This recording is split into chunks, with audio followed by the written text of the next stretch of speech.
Hello लोगोफोर बे समाव मोनसे गोदान क्लास लाबोदों आरो बे जाहैबाय जोंहा फैगौ आसाम टेट स्पेशल जानो गोनां दं बेनि सायाव नोंथांमोननि खावलायनाय बादियै बेयाव मक टेस्ट लाबोगासिनो दङ आरो बेयावहाय लाद्रा लुद्रा मक टेस्ट लाबानो मोननै आयदानि सायाव बा मोनसे आयदानि सायाव स्पेसियेलि लाबोनो नाजागासिनो दङ दा बे हिसाबै नैबेयाव लाबोदों दाहार सोदोब आरो बिसुं बिनि सायाव बिसुं आरो दाहार सोदोब बे मोननैनि सायाव आङो गासै बेनिफ्राय 10 माने कुइसन होनाय जादों आरो बेनिफ्राय बेखौनो टेस्ट हिसाबै लानाय जादों आरो बेयावनो एसे बुजायनोबो लानाय जादों दा गिबियावनो बयनोबो मिथिहोनाय जाखाबाय जे गासिबो टपिकआनो जोबजोब्बाय दा बेयावबो दाहार सोदोबाबो मोनसे स्पेसियेल क्लास दङ बिसुङाबो मोनसे स्पेसियेल क्लास दङ जेखौ नोंथांमोनहा नायाखैबा नायनो हागोन माने डिसक्रिपसनाव प्लेलिस्टनि लिंक दं बेजों थांनानै नायबानो जाबाय बेनिफ्राय फैदो गोबाव खालामाजासे नायदोनि बेवहाय मक टेस्ट पार्ट 5 दानिया नायदो गाहायनि बबे सोदोबा फरासि रावनिफ्राय फैनाय होनदों दा बेवहाय आङो साबोन बेखौ नोंथांमोननो खिन्थाना होनाय जादों दा फरासिनिफ्रायनो गोबांथार सोदोबफोर दङ बेखौ जायफ्रा स्पेसियेल भिडिअखौ नायगोन नोंथांमोनहा मोनसिगोन आरो दा बेनिफ्राय नाय फरासि सोदोबनिफ्राय फैनाय होनदों अब्ला साबोन दाना सोलेर सोदोबखौ लाबोनाय गुबै रावा जादों होनदों सोलेरा जाहैबाय मा असमिया अप्सन सि दानिया नायदो दिङा सोदोबखौ लाबोनाय जादों बबेनिफ्राय होनदों दिङाया मा खासि रावनिफ्राय फैनाय होनदों जेरै दंग'बो दङ खासि रावनिफ्राय फैनाया बेबायदिनो गोबां दङ आरो दंग'खौथ' सिगाङाव सोंखांबाय दिङा सोदोबा बबे रावनिफ्राय फैनाय जादों होननायाव खासि रावनिफ्राय दानिया दं नाम्बार 4आव बैसो सोदोबखौ लाबोनाय गुबै रावा जादों होनदों बैसोखौ बबेनिफ्राय लाबोदों होनदों बैसोआ जाहैबाय आङो अपसनफोरखौ फरायला गोसोआव थानायनि खेबसेयैनो नोंथांमोनहा बेनि थाखायनो पर्तुगिस रावनिफ्राय फैनाय जादों खेबसेयैनो फैनाय जाबाय बैसो सोदोबखौ लाबोनाय जादों पर्तुगिस रावनिफ्राय इसोर सोदोबखौ इसोर सोदोबा बर' रावाव फैदोंनो नाम्बार 5आ इसोरानो जा आरो गसायानो जा एखे बे असमिया रावनिफ्राय फैनाय जादों होनदों दा बेनिफ्राय मोनसे खोथाखौ नोंथांमोननो बुंनो नागिरदों बेफोरथ' आंनि हारसिंनिफ्राय जाया बेखौ जों मोखास्त' लाथारनांगौसो जानानै दङ मानो होनबा बेखौ रावखान्थिगिरिफ्रा सिगाङावनो दिहुननानै गालांबाय जेरै कमल कुमार ब्रह्म बिथाङा गोबांथार बेफोरखौ दिहुननानै गालांदों आरो बिनि लोगोसे मधुराम बर'नि रावखान्थि दङ नोंथांमोननो गोबांनाव गैया जानो हागौ बेयावबो बिथाङाबो गोबां दिहुननानै लालांदों बे आरो बेनिफ्राय गोदानै स्वर्णप्रभा सैनारि बिथाङाबो बेखौ दिहुननानै गालांदों नाथाय स्वर्णप्रभा सैनारि बिथांनियाव असमिया रावनिफ्राय फैनायखौ गोबांथार दिहुननानै होदों बिथाङा बेखौ आं नोंथांमोननो बाहाय होनाय जाबाय आरो बेनिफ्राय मा होनदों बिथांमोनहानो स्वर्णप्रभा सैनारि आरो फुकन चन्द्र बसुमतारी बिथांमोनहा रावनि महर जे दिहुनगासिनो दङ पार्ट 1 पार्ट 2 पार्ट 3 बेयावबो बियो हाबफानानै गोबां दङ आरो आर्टिकेल्सआव बेखौ आं खेबसेनो कालेक्सनै नोंथांमोननो होनाय जादोंमोन जायखौ स्पेसियेल भिडिअआव दङ बेयाव नोंथाङा मोनगोन PDF फाइलाबो बेयावनो थांगोन आरो दा बेखायनो बेयाव आंनि बुंनाय नङा गोबाङानो कन्ट्रभार्सि खालामनो नागिरो कमेन्टनि गेजेरजों दा आं हारसिं बुंनाय नङा बे गासिबो बिथांमोननिनो आरो दा असमिया रावनिफ्राय फैनायखौ मधुराम बर' आरो कमल कुमार ब्रह्मनियाव खम मोनगोन नाथाय आंजों नैबे स्वर्णप्रभा सैनारि बिथांनियाव गोबां दङ आरो जायफ्रा नायदों नोंथांमोना नुदों जानांगौ नायदो दानिया अब्ला नाम्बार 6आव दङ आलाबौदा सोदोबखौ लाबोनाय रावा जादों होनदों आलाबौदा सोदोबखौ लाबोनाय रावा जाहैबाय कलमुन्डा रावनिफ्राय फैनाय होनदों बेखौ टिक मार्क होनाय जायाखै नोंथांमोना बेखौ नायनानै लादो कलमुन्डा रावनिफ्राय माखासेया टिक मार्क दङ बेनिफ्राय दङ महकुमा सोदोबखौ लाबोनाय जादों होनदों महकुमा सोदोब लाबोनाया जाबाय फरासि रावनिफ्राय सि अपसन बेनिफ्राय नायदो 8 नाम्बाराव रसगल्ला सोदोबनि फुंखा रावा जादों होनदों बिदिबो होननो हागौ फुंखा राव होननानैबो बे जाहैबाय अब्ला बांला रावनिफ्राय फैनाय अपसन डि खामानि सोदोबखौ लाबोनाय जादों बबेनिफ्राय बे खामानिया असमिया रावनिफ्राय फैनाय जादों अपसन सि बेनिफ्राय नायदो 10 नाम्बाराव नाय एसे आलादा गोरोन्थिखौ सायख' होनदों गोरोन्थिखौ सायख'नो माने बुंथिफोरा गोरोन्थि थानो हागौ मोनसे जेरै दं ए नाम्बाराव दाहार सोदोबफोरा थि जखानिल' जायोनो गोबांथार आग्लायलाबायनाय एबा आग्लाय फिग्लाय एबा गोबांथार जोबनो गैयै अनजिमा गैयै थाया थि जखानि जायो होनदों नंगौना नङा नायदो दाहार सोदोबा गासैबो रावावनो थायो होनदों नंगौना नङा सानदो दाहार सोदोबा मोनफा रावनि सोदोब बाख्रिखौ बांहोयो होनदों बेबो नंगौना नङा नायदो दाहार सोदोब सोरजिनायाव बुहुमखौराङारि आरो जारिमिनारि जाहोन थायो होनदों नंगौना नङा सानदो आरो दा बे हिसाबैबा अपसन एआ गोरोन्थि जायो मानो होनबा दाहार सोदोबा थि जखानि जाया लिमिट थाया एबा लिमिटेड नङा बियो जोबनो गैया आरो बियो सम लानानै बोथोर लानानै एबा मुगा लानानै बारस्रायलांबाय थायो मानो होनबा बेयो मोनसे इनफ्लुयेन्ससो दा जेरै आथिखालाव जोंनाव इंलिसआ जोबोद इनफ्लुयेन्स जानानै इंराजि सोदोब जोंनाव हाबफैजोब्बाय बयबो इंराजि मिडियाम फरायबाय बा इंराजि गोरों जाबोनो हमबाय दा बे हिसाबै बेखायनो असमियानिफ्राय बांसिन इंराजिया जोंनाव इफेक्ट खालामसिगोन आरोखि खालामगासिनो दङ दा ओंखायनो लिमिटेड जाया बे गोरोन्थि अपसन एआ बेनिफ्राय 11 नाम्बारनिफ्राय जोङो मा बिसुंनि सायाव फैबाय आरो बिसुं एबा कम्पाउन्ड जेखौ नोंथांमोना नायदो बिसुंनि सायाव नायदो बिसुं आखाइ गुवार सोदोब एबा बाथ्रा खोन्दोबा गाहायै बबे बिसुङाव गोग्लैयो होनदों नायदो। आखाइ गुवार होनोब्ला जोंना मा बबेयाव गोग्लैयो होनदों। दा बे जाहैबाय बिमोनथाइ बिसुंनि मोनसे बिसुंनियावनो मोननै अपसन सोंदों नोंथांमोनहा गोसोआव थानायनि आरो बुजायलांनोबो नाजागोन आङो। बिमोनथाइ बिसुङा माखौ होनो? बिमोनथाइ बिसुङा बेनो होनदों मा बिसुं दाग्रा सोदोबाव जाखौ बुंदों बियो बिनि ओंथि दिन्थियालाबा गुबुन मोनसे ओंथि दिन्थिगोन होनदों। हथात बाथ्रा फान्दायफोरा गासिबो बिमोनथाइ बिसुं जाजोबो। आं खोन्थाखाबाय खनसे स्पेसियेलि भिडिअआवबो आरो खोन्थाबावबाय नै। अब्ला मा जागोन आखाइ गुवार थाफ्लि बुद्रां बेफोर होननाय गासैबो बुंनाया आखाइ गुवार होनबा आखाइया गुवार नङा बिथांनिया, आखाइया नोंबादि आंबादि नर्मालानो, नाथाय लाब साबसाब बाहायग्रा बयखौबो अनग्रा जानो हागौ आरो ओंथिया आलादा। थिग बिदिनो मेगन गिदिर होननाय लोगो लोगो एसे एनैखौ फोसायोसो ओंथिया, नाथाय मेगना गिदिर देग' नङा बिथांनिया। दा बेफोरबायदि बाथ्रा फान्दाय सोदोबफोरा गासैबो बिमोनथाइ बिसुं जाजोबगोन होनो। बेनिफ्राय नायदो नेक्स्टआव गाहायै बबेया बिमोनथाइ बिसुं? एखेखौनो आं बुजायबाय, दानिया अपसनाव नायबा नायदो बुजि मोनगोन।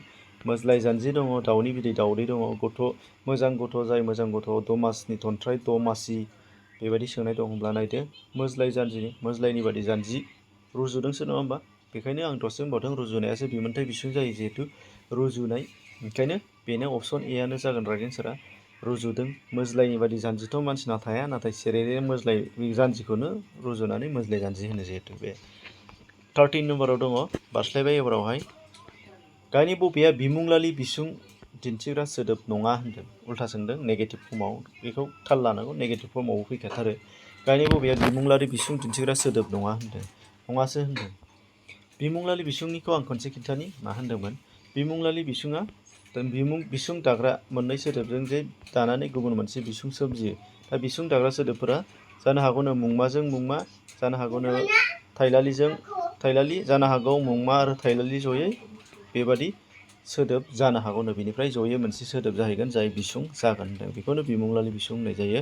दा अब्ला नायदो जोंनियाव बेवहाय मा अपसन मा बबेया गोजौ गिदिर बेबो नंगौ। मानोना नाय गोजौआ थाइलालि, गिदिराबोथ' थाइलालि।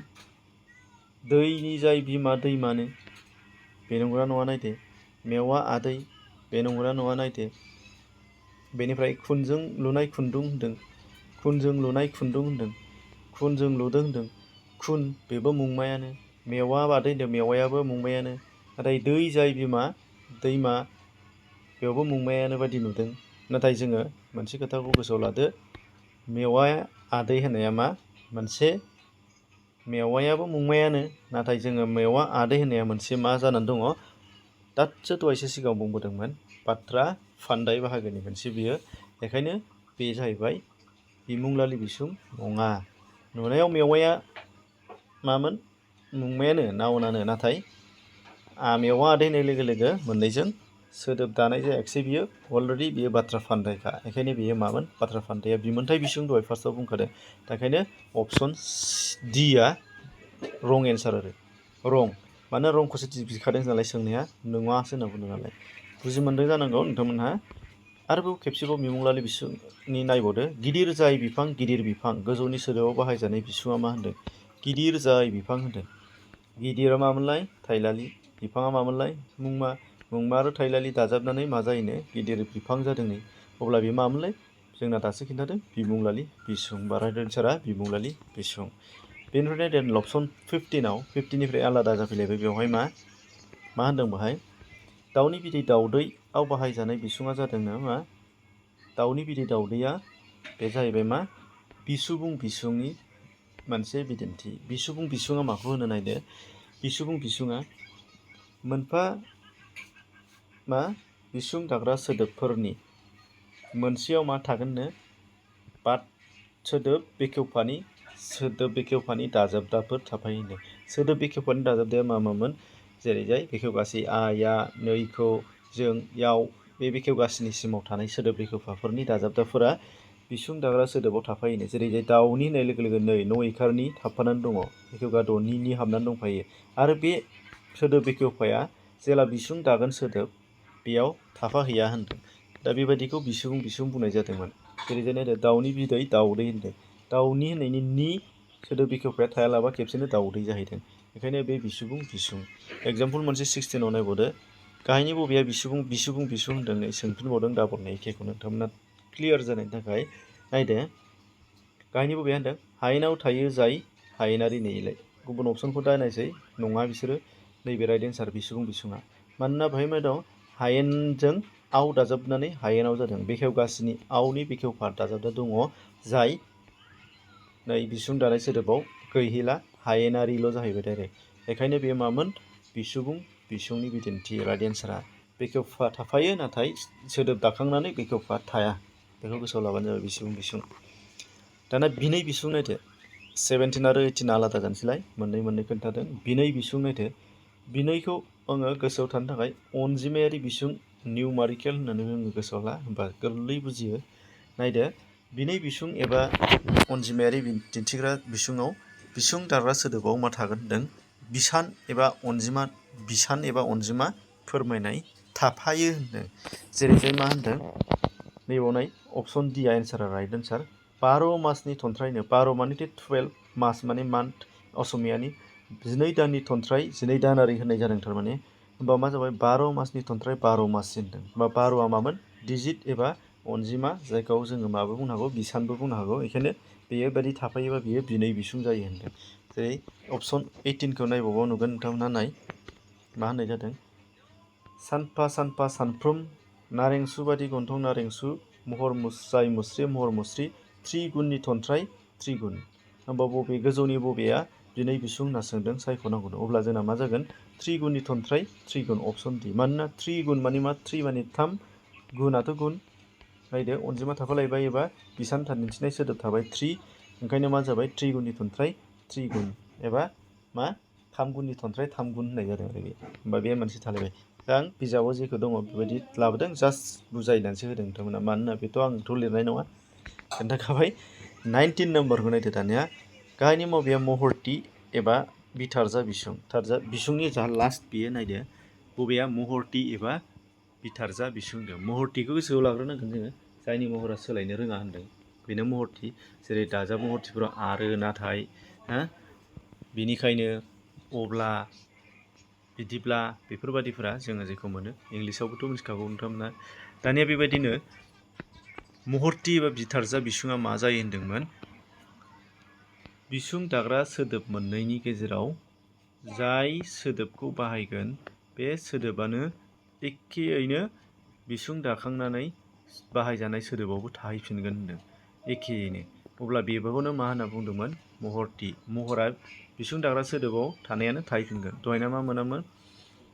बेखेवफाफोर सोदोबा थाहैफाया बबेबानि माबाया थाहैफाया मुंमा थाहैफिना बेबायदिमोन नाथाय बेना बिसुं दाग्रा सोदोबाव मोननैयाव जा दङ बियो एखेयैनो थाहैफिनगोन होनदों सोलाया होनदों गुबै सोदोबफोरा जेरैजाय अपसन डिआ राइट एन्सारमोन बेयाव नायदो गाहायनि बबेया महरथि बिसुं होननायाव लाइ बादि लाइमोन नैबे लाइ बे लाइ मुंमाया मा जानानै दङ लाइ बादि लाइमोन होननायाव लाइआ एखेयैनो थाहैफिनदों नै सोलायाखै महरा थियैनो थाहैफिनदों लाइ जेरै लाइआनो थाहैफिनदों बेखायनो बेखौ महरथि बिसुं बिथारजा बिसुं बुंनाय जायो अपसन डि लास्ट बेनिनो मोनसे सोंबावनाय नायदो दैनि बिमा दैमा नायदो दैनि बिमा दैमा बियो गोजौनि सोदोबाव बाहायजानाय बिसुङा मा होनदों अब्ला मा नायदो दैनि बिमा दैमानो दैयानो मुंमाखामोन जोंना मोनसे आरो बे एखेयानो महर सोलायालाबा थियैनो दै होननानै थाहैफिनदों होमब्ला नायदो दैनि बिमा दैमा अब्ला बे मा जालायगोन जोंना